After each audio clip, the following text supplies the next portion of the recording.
Hi అండి. ఈరోజు ఉదయాన్నే ఏం టిఫిన్ చేయాలో అర్థం కాక మా హస్బెండ్ అయితే రాగి దోశ లేకుంటే రాగి రొట్టె చేశానంటే రాగి దోశ వద్దు, రాగి రొట్టె వద్దు, రాగి సంగటి చేయమన్నారండి.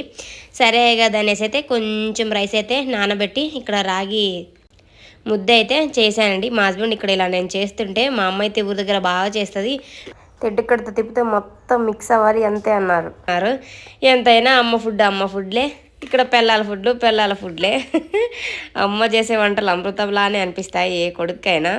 కోర్స్ మనకైనా మన పేరెంట్స్ అలానే అనిపిస్తాయి. అయితే రాగి ముద్దలోకి అయితే నేను కాంబినేషన్గా ఇక్కడ నలుసుల కారం అయితే చేశానండి. అలాగే సైడ్ డిష్గా ఆనియన్ కూడా అయితే కట్ చేసి పెట్టాను.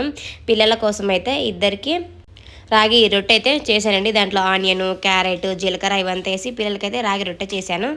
మా కోసం అయితే ఇక్కడ రాగి ముద్ద అయితే చేసుకున్నామండి. టేస్ట్ మాత్రం చాలా బాగా వచ్చింది.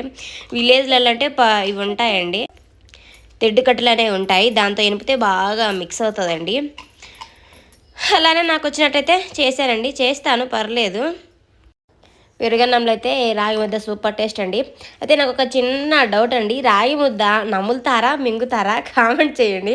మా హస్బెండ్ అయితే మింగేస్తారండి. మింగేస్తే మరి కర్రీ టేస్ట్ ఎలా అర్థమవుతుంది చెప్పండి.